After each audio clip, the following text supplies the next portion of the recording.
आज मैं अपनी इस वीडियो के माध्यम से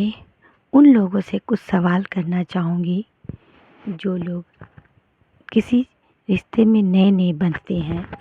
या बंधने की तैयारी कर रहे हैं। मेरी आप लोगों से यही रिक्वेस्ट है कि अगर आप लोग किसी नए रिश्ते में बंध रहे हैं, जैसे शादी विवाह है, तो ख़ासकर शादी के लिए मैं बोल रही हूँ, तो उन लोगों को ये रिक्वेस्ट है कि वो लोग सोच समझ लें कि आप जिस रिश्ते में जाने की तैयारी कर रहे हैं, क्या आप उस रिश्ते को दिल से निभाने के लिए, ताउम्र निभाने के लिए तैयार हो। क्योंकि अगर आप सिर्फ इसको एक खेल या एक आनंद के हिसाब से जीवन को काटना चाहते हो, तो ये किसी की ज़िंदगी कोई लूडो का खेल, कोई कैरम का खेल नहीं है या क्रिकेट का खेल नहीं है कि आप कुछ दिन खेले, अच्छा लगा तो खेले, नहीं अच्छा लगा तो बीच में ही छोड़ दिए। या कोई गेम का ऐप नहीं है कि आपको पसंद आया तो रखे, नहीं पसंद आया तो आप डिलीट मार दिए। किसी इंसान की ज़िंदगी से खेलने से पहले 100 बार सोच लें कि अगर यही चीज़ आपकी बेटी या बीवी के साथ हो या बहन के साथ हो तो आपको कैसा लगेगा। तो कृपया आप लोगों से मेरी हाथ जोड़ के रिक्वेस्ट है, रिश्ता आप तभी करें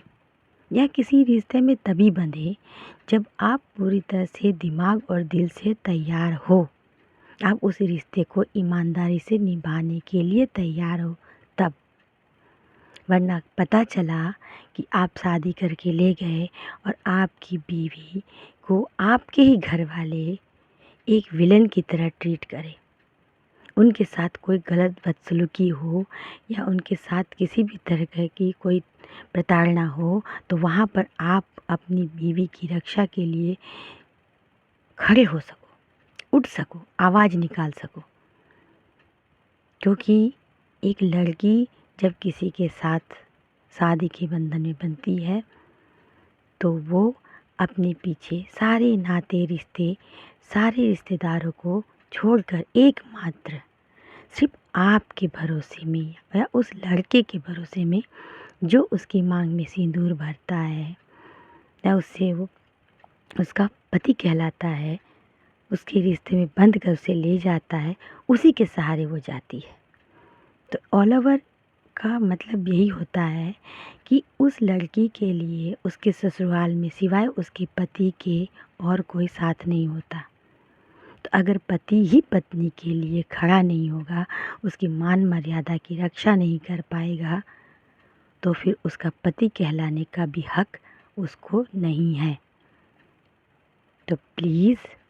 जिन जिन घरों में भी ये सब होती है और जिन जिन लोगों के घर में ये सब हो रही है, तो आप लोगों से मेरा ये विनम्र निवेदन है कि दूसरों की बहू बेटियों को या बहनों को तकलीफ़ ना दें। अगर आप रिश्ते को अच्छे से निभा नहीं सकते हो या उनको वो इज़्ज़त मान मर्यादा अपने घर में नहीं दे सकते हो, तो उन्हें रहने दो अपने मायके में। क्योंकि बेटियां अपने बाप के लिए बोझ नहीं होती, अपने माँ बाप के लिए बोझ नहीं होती। वो भी आजकल लड़कों के समान कंधे से कंधा मिलाकर चल रही हैं और अपने माँ बाप का सहारा बन रही हैं। अगर माँ बाप आपके घर में अपनी बेटियों को ब्याहते हैं तो ये सोचकर कि उनके बाद उनकी बेटी का क्या होगा, ताकि उनको उनके जाने से पहले उन्हें एक सहारा मिल सके। तो आप लोग उन गरीब माँ बाप या फिर वो मजबूर माँ बाप की मजबूरी का गलत फ़ायदा मत उठाइए। हिम्मत है या आप रिश्ते में ईमानदारी से रह सकते हो, अपनी बीवी का हाथ पकड़कर मजबूती से डट कर खड़े रह सकते हो, उसे उसी परिवार में, अपने परिवार में, वही समाज में मान मर्यादा दिला सकते हो, तो बेशक